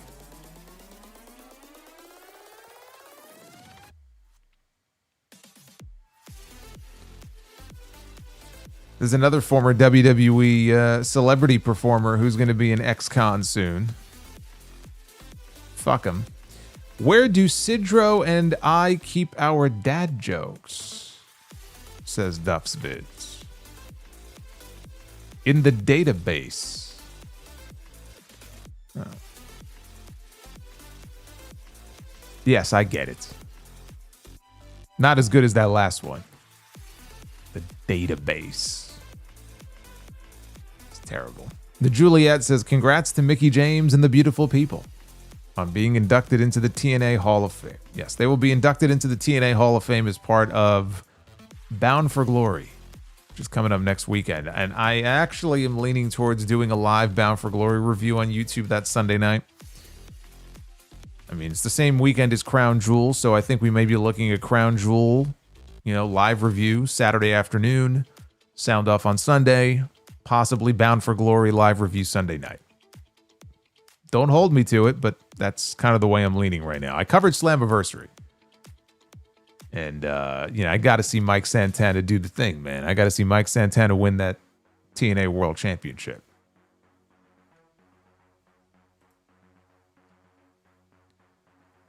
Death Scythe says, could Teddy Hart get a Dark Side of the Ring episode in the future? His whole career is a Dark Side of the Ring episode. So, yes, of course, at some point, I'm sure he will.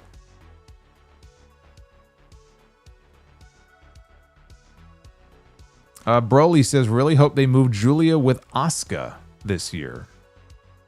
I'm down for that.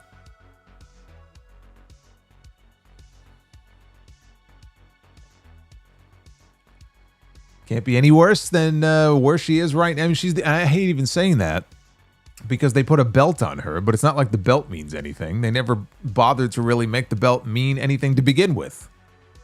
They've done a better job with the Intercontinental title on Monday. So, yes, Julia has a belt, but it doesn't mean shit. So, it can't be any worse than the position she's in right now. Mystic J, 44. I think Julia should have stayed on Raw. Sure, that roster is a bit bloated, but at least she would have had a better selection of opponents. Yeah, but then you would have to not trade, but you know what I mean. If they would have had her on Raw, there would have been somebody else on SmackDown, and chances are they would have ended up in the same spot that she's basically in right now. But yes, for Julia, it would have been better for her to end up on Raw. Base Beer says, is it fair that people blame Lex for Elizabeth's death? I think he bears some responsibility in that. I think it's unfair to blame him entirely for it. But does he bear some responsibility for what happened there? Yes, I think he does. Absolutely.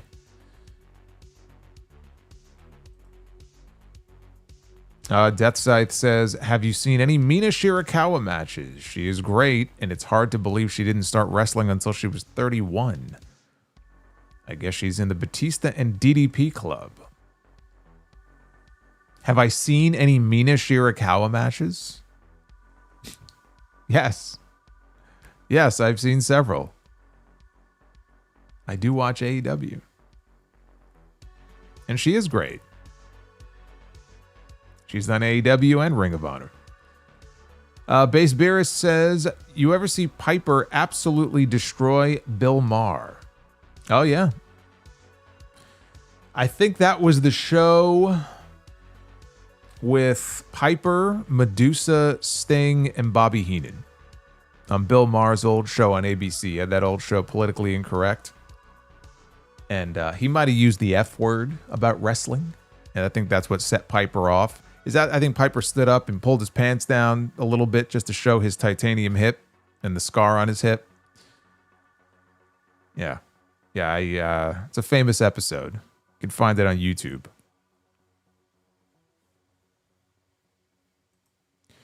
And Base Beerus says, record low Netflix ratings. I blame Jey Uso. Yeah, the Netflix ratings for Raw. Lowest Raw ratings of all time. Ratings, again, when I say that wrestling is cold right now, obviously WWE is still selling out all their big events and the weekly shows. The ticket sales are still through the roof. And they're making money, but the product itself, it's just not firing right now. It's just not firing. We're in this creative desert in many ways. They need to step it up. Everybody across the board, step it up. Let's light the fuse, man. Something has to happen here. Deathside says, by the way, you're absolutely right. Eddie Guerrero should have worn one.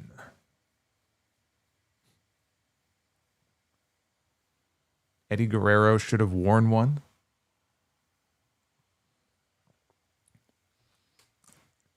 for our ex-condom. Yes, Eddie should have worn a condom, and then we wouldn't have Dom. But Dom is great. I have no issues with Dom. Dom will be a world champion in WWE one day. He's going to be a big baby face one day. He's already a big baby face. You listen to some of these reactions he's getting on the weekly shows. They'll say he's going to be a baby face. He's already being cheered by a lot of these crowds. You saw WrestleMania this year? We're at 359 likes. So we hit the bonus goal. So you're going to get one round to be the booker. It looks like that's all you're getting tonight, but at least you got the one. Although I'm a little disappointed, I must say. But let's go ahead and do it. Let's be the booker. Ladies and gentlemen, Spooky it is now edition. Time to be the booker. They say wrestling is fake, but the hospital bill isn't. Well, at least in WWE, they'll cover the hospital bill. And in AEW. In most other places, that just isn't the case. All right. Tag team be the booker. We get to book a tag team match with not the people I was hoping for. But we have the Big Show and we have Kane. But see, this at least is not the Authority era Big Show and Kane. Like, I could live with this. I could just look at this picture and know this is 2006. This is 2006 Kane and Big Show. I could tell. Well,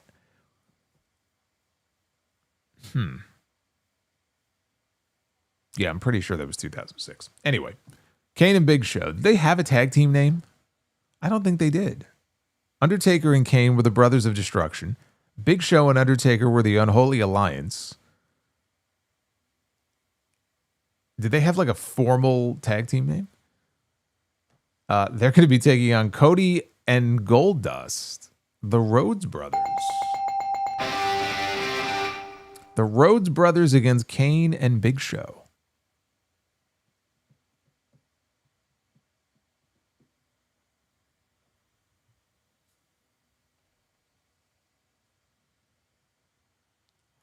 All right, women's Be the Booker, we have Sasha Banks. It's boss time. Aren't you happy we don't have to hear Michael Cole say that anymore? It's boss time. It's the big dog. Sasha Banks, and this, I could tell, is her entrance for her WrestleMania main event against Bianca Belair. Call her Sasha, call her Mercedes. She wants a new belt. And she's going to try to take it from Emma. Not a strong opponent for her. That's not a buzz for Mercedes. It's just that's not a strong match. Not a strong match. And our main event. Our main event of the evening begins with Liv Morgan giving me her room key. Pick a stipulation. It's not all I'm going to pick. All right, here we go. Stipulations. We got to pick a stip. We get a stipulation from our main event. For our main event. Table match. All right, we're going to have a table match. Someone's going through a table. We have Drew McIntyre, the Scottish psychopath. The Highlander.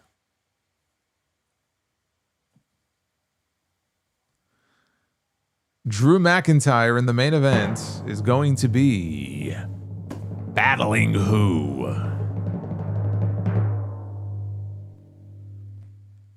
Razor Ramon.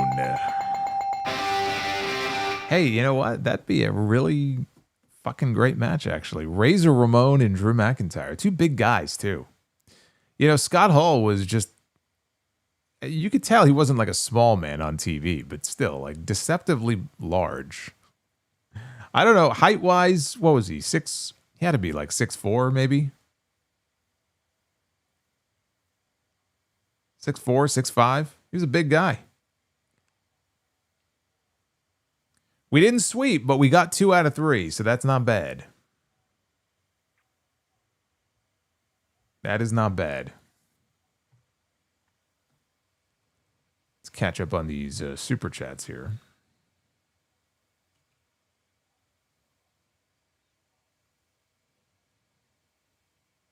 Hey, Holiday, thank you.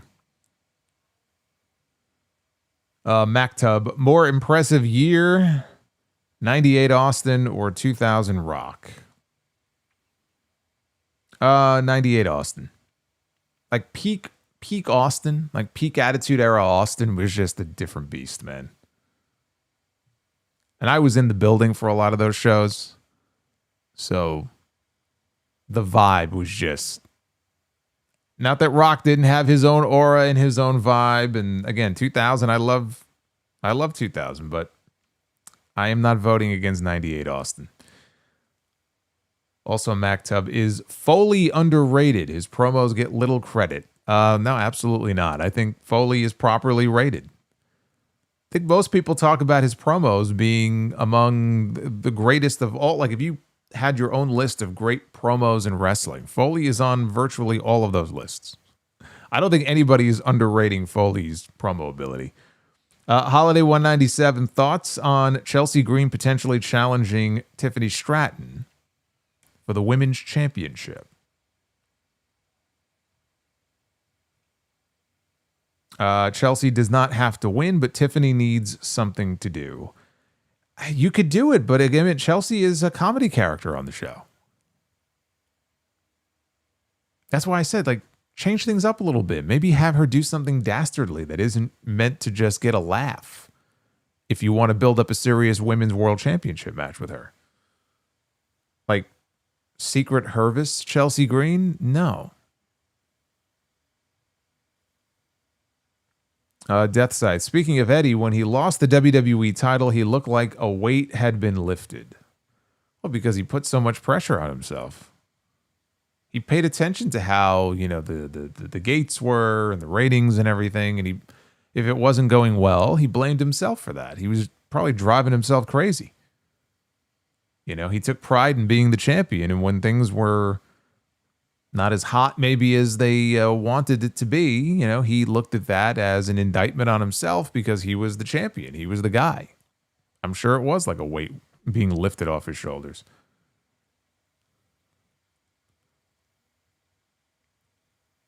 We got Nash the Stampede with a $9.99. Says, what's up, Solo? In your opinion, what are 3 funny segments in any professional wrestling company that you would recommend for a non-wrestling fan? Love the show. Keep up the good work, my man. Thank you, Nash. I actually think most non-fans would, even without any context whatsoever, would probably get a real kick out of the woo-off in TNA between Jay Lethal and Ric Flair. I mean, that's just an entertaining segment, no matter, you know, whether you're a wrestling fan or not. So that would be one. Funny segments for any professional wrestling company. I always have trouble not laughing when I watch the Tea Time with Santino segment with Santino and Sheamus and Kozlov. I feel like a non-wrestling fan, I mean, they may think it's stupid, but I also feel like they might get a chuckle out of it. Of course, the most widely viewed one, of course, in terms of funny segments, would be "This Is Your Life" with Rock and Mankind. So I guess you throw that one on there too. That's 3 of them right there.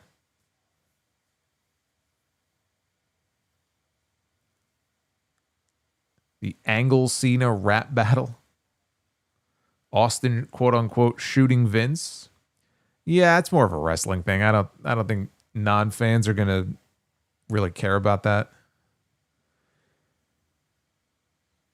Paul Carpenter, 30 months of membership, says, I miss the new generation. I gained more of an appreciation for the new generation as time went on.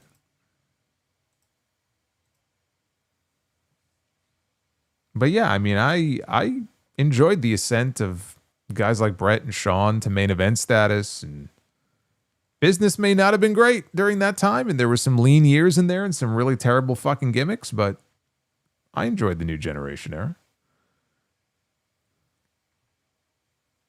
Clone Force 99 with 17 months of membership.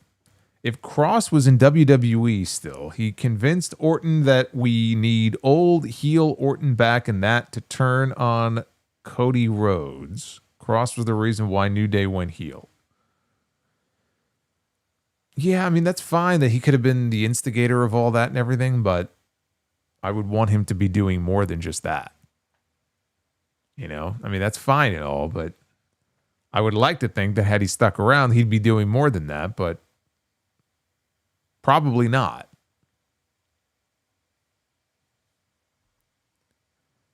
Shout out to Slime Gumby, again, one of our new channel members. Base Bearer says, has anyone had a deal close to Brett's 20-year deal? I think just The Undertaker. I think a few years ago, Undertaker signed like a 15-year contract.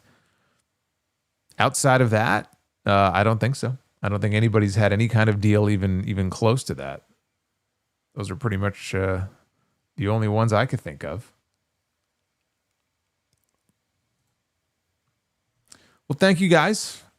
Some great questions in there. I appreciate you spending your time with me here on a Friday night. We're going to wrap this up here. At least we had the one Be the Booker tonight. And we will be back. We got a very busy week coming up, even though there is no SmackDown stream next Friday. We will have the Raw post show on Monday. Actually, before that, we have episode 932 of The Sound Off on Sunday. Raw post show on Monday will also double as a little birthday party because it's my birthday. I get to spend my birthday with all of you. So we'll have a little celebration on Monday night. Solo working on his birthday. What else is new? Tuesday Night Titans, of course, over on JD's channel. Some great discussion going on there. The best two-man power trip in the entire community. Wednesday will be the Dynamite post show.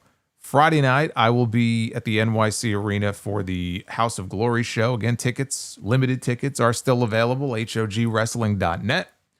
Or you can watch live on Triller TV. Fuck SmackDown. You can just watch House of Glory. We got Cross facing Matt Cardona, by the way. We got Leon Slater and Amazing Red, Indy Hartwell with her women's championship against Zeta Steel. We got the Hardys in action for the tag team titles. Charles Mason puts his HOG World Championship on the line against the Progress World Champion, man like Darius, in a no disqualification match, and so much more. So that'll be on Friday. Crown Jewel is next weekend. Bound for Glory is next weekend. Oh boy, I can tell I'm not going to get a lot of sleep this week. I could tell. Oh, I could tell. We got the Juliet says, Bad Bunny, the Super Bowl halftime performer. Yeah, I love it. I think Bad Bunny is great. And Paul says, WWE Vault dropped Diesel versus Brett King of the Ring 94 match. Everybody needs to go check that out. That was the debut of the Heart Attack theme song. Yeah, that's right. The updated Brett theme song. I guess no, WrestleMania 10, he still had the old music. That was actually one of the better Diesel and Brett matches. Like, of the three they had in 94, 95, the best one is Survivor Series. I like the King of the Ring match more than I do the Royal Rumble match in 95.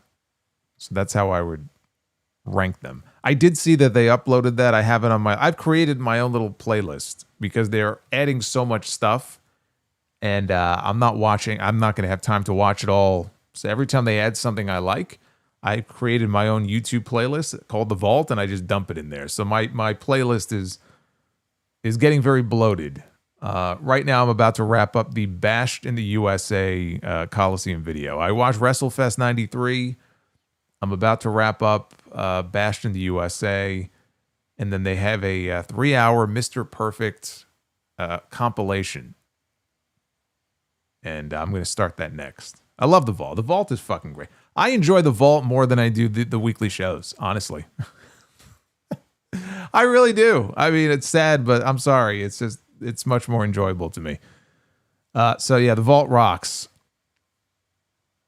Is that the first table spot with Brett and Diesel? No, the table spot with Brett and Diesel was not the King of the Ring match. That was the Survivor Series match.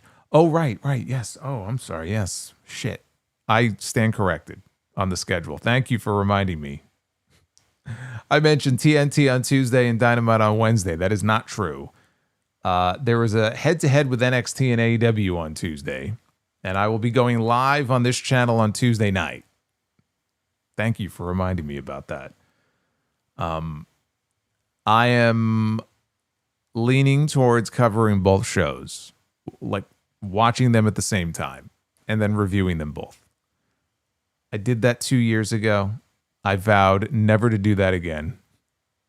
I'm leaning towards doing it again. Last year, they only went head-to-head for an hour. So there was like a little bit of overlap between the AEW and NXT shows, but they didn't completely overlap, and now they're just completely head-to-head again. So whether it's AEW or AEW and NXT, I will be live on Tuesday night. We're moving TNT to Wednesday. I think that's the plan. So either way, I'll be streaming on Monday, Tuesday, Wednesday, Saturday, and probably Sunday night for Bound for Glory. We'll see. Gonna be a busy week. Joseph Stewart, do you remember the OnStar Batman commercials from the late 90s? OnStar? Is that car alarm system? I don't remember that.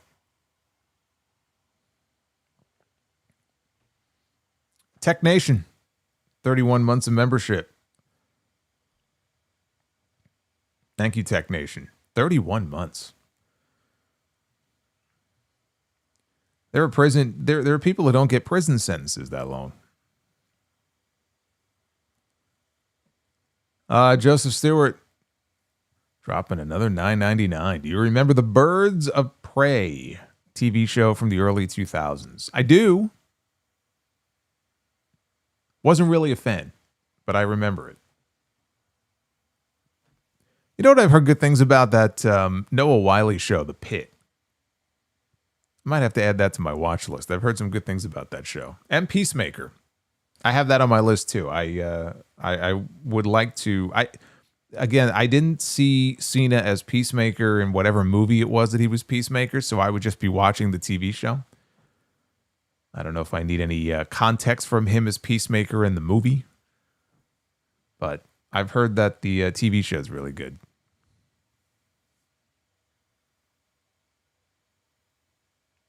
Alexa Bliss literally became Harley Quinn for Call of Duty. I still can't get over that. Alexa Bliss in Call of Duty is just ridiculous to me. Anyway, thank you again. Be well. Stay safe. I will see you for Sound Off episode 932 on Sunday. And then we got a big week coming up. I'll see you then. Take care, guys.